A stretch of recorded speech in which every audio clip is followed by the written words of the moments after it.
incredibly excited for this build.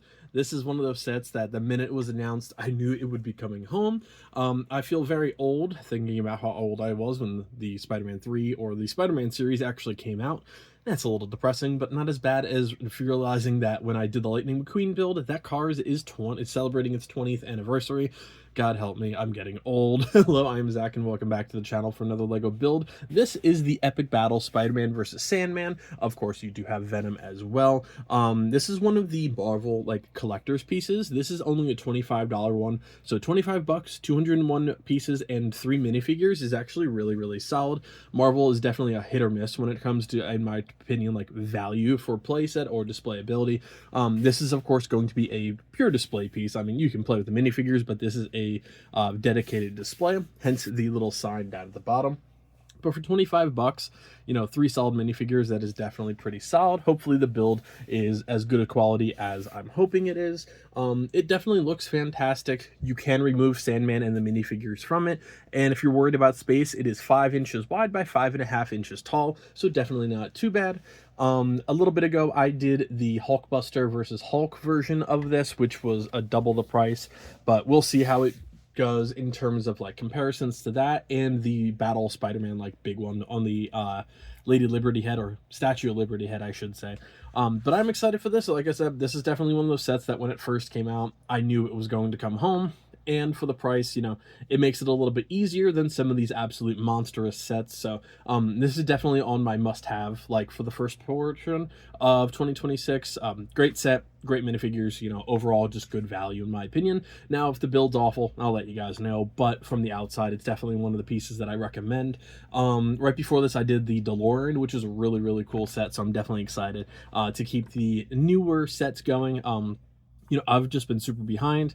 Obviously a lot of Smite 2 on the channel recently, but I'm trying to get back into the swing of things with Legos.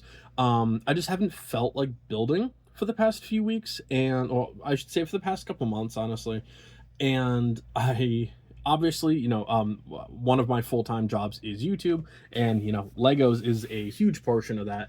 But I've always told myself that I don't want to build or play games that I don't feel like doing, because the whole point of me starting a YouTube channel was to, to enjoy myself and to, work towards my dream job and a dream life and all this. And, if I'm building these because I'm getting paid to do so and not because I enjoy it, then it defeats the entire purpose of having a dream job, in my opinion. So definitely, I enjoyed taking about a month off of Lego. Obviously the Dungeon Crawler Carl project's taken some space, and don't get me wrong, yeah, I'm not going anywhere. I have so many sets that I'm ready to build, but don't be afraid to take that the month or two off of your hobbies. I just felt I was building one after another, and it just wasn't as enjoyable for me. So I just kind of, switched some gears, started playing one of my favorite video games again. And, it's very exciting, and spring's right around the corner. So, the, the seasons should be a little bit nicer for everybody. But yeah, if you're in a similar position, if you're a YouTuber or a content creator, and, your dream job is to do all of this, feel free to, step back and say, you know what? I want to keep enjoying all of this, and I don't want to stress myself out. I shouldn't come home and dread that I have to build a Lego today. It's kind of the opposite of what I want to do. So just remember to take care of yourself. And if you're getting tired or exhausted, just take a step back, evaluate, and fix everything. So thank you all so much for joining me for another build. If you're interested in this set or plenty of others like it, I will have it linked in the description below. YouTube has the new shopping thing where you might have the little thing if you want to buy it on there as well. I have links to usually a couple different shops on there. Follow me on Instagram, TikTok, Bricked, Facebook, the whole 9 yards. I'll have links to all those below, as well as a link to become a member of the channel if you're interested in supporting further. I'm super excited for this build. I don't want to ramble on too long. Now let's get started with it, folks. All right, everybody, so here's the final build. I definitely did enjoy it. It felt very similar in theme to the Hulk versus Hulkbuster set.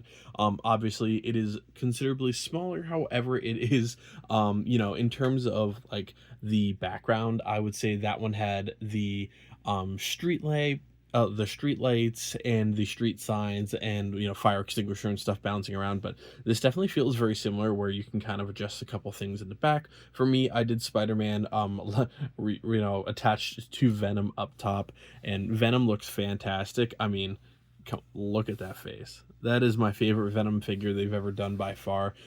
Sandman looks pretty cool. The hands are definitely interesting. I'm not sure if it's my favorite or not. I do like a little bit of how the other, I don't know, Sandman's tough. This one definitely looks a lot different than the one available in the newer Spider-Man movies, which makes sense because this is a much different mold, but I think it looks fantastic. The bent street lamp, I love it. I want to do something with like this, maybe in the city somewhere. Obviously all my lampposts are white in the city, but I would love to do something like that, like have a damaged lamp somewhere in the city. I think that would look fantastic. We have the couple dark webs back here from Venom and the Spider-Man 3, Spider-Man versus Sandman and Venom little sign at the bottom. Overall, it looks fantastic. The build was really solid. Sandman rotates just a little bit in terms of the actual base, so you can kind of pose him a little bit different, but obviously, dead center is probably the way you want to do it. In terms of the background, yeah, you got some decent details here and there. It is a relatively small set compared to the Hulk versus Hulkbuster one, so obviously there's going to be a size difference. I don't know if I'm going to put these next to each other or not, but obviously I'm going to drop that off through the Marvel display afterwards. In terms of the Spider-Man figure, it looks really solid. That first Spider-Man suit, it might be my favorite. It's between this and Andrew Garfield's. It's really tough. It really is, but they did a fantastic job with all three of the minifigures on this set. And the set overall definitely looks really solid. So, for the price point, I thought it was a really solid build. I think it's a really good display piece, and you get three awesome minifigures. Even if you buy it just for the minifigures, I definitely still think it's a pretty solid option. Now let's get this put in the actual Marvel display and see how it looks. All right, so I decided to put it with the larger Spider-Man display, kind of keep it with theme. I originally was going to put it with Hulkbuster and company on the left-hand side, but I figured it would look good just with Spider-Man, kind of next to each other. It is obviously very full. Venom is extremely cramped in there, but hey, it works. Size-wise, $100 compared to 30, or I believe it was around $100. I think that's what I at least paid for it and whatever. It looks good. I like it. I think the displays work really well next to each other. I wish this had a like little name plaque in front, but I understand that that's, a little bit almost more feels like a play set than the other ones, but it's obviously not. So I don't know. I wish they would have like made that as part of this series. I think it would have worked out really well, but hey, you know what? Not that big of a deal at the end of the day. Just a little piece of the wish list. This is definitely very full. The Avengers Tower is still extremely beat up. You have Namor's thrown down here. I unfortunately Surtur took a dive, so he's off to the side right now in the Lego City, just kind of sitting there. I don't know how he got knocked down. I came into my office one day and there he was, just didn't make it on the floor. So oh well, I gotta rebuild Surtur. But that's gonna do it for this one, guys. Thank you all so much. Remember, if you're interested in this set or becoming a member of the channel, other sets, anything like that, I'll have everything linked in the description below. Let me know what you think of this set. What Marvel sets should I add next? Also, have you seen the new Spider-Man trailer? The Spider-Man trailer came out today. I finished this build yesterday and just didn't have time to do it. The Spider-Man trailer looks so good. I don't want to spoil anything for you guys, but like, one of my favorite Spider-Man villains finally coming to fruition. It looks great. I think they're going to do a fantastic job. Now, I'm more excited for Dune 3 than any movie this year. I would say Dune 3, Odyssey, Project Hail Mary, and then probably like, Avengers Doomsday and Spider-Man in terms of like, the upcoming movies. But I don't know. It's going to be a tough one. Maybe I'll add lights to the Dune Lego finally. But that's gonna do it for this one, guys. Let me know if you watched the trailer. Are you excited about it? Try and not post a lot of spoilers, but mild spoiler alert. I'm so excited for Scorpion. I really am. He's one of my favorite Spider-Man villains. I remember watching him in like the animated show growing up, and just always liked Scorpion. But I think they're hopefully gonna do a really nice job. I haven't been a huge fan of all the Marvel projects lately, but hopefully this is a good one. And the Punisher, Spider-Man and the Punisher, it's a fantastic thing that we haven't really gotten a lot of in Hollywood. So I'm really excited to see those two actually come to battle, come to terms, whatever else. And John Bernthal is just amazing too. So I met him like a decade ago now, right when The Walking Dead was still extremely popular. So really cool dude. I'm excited to finally finally see those two battle it out in the the main screen.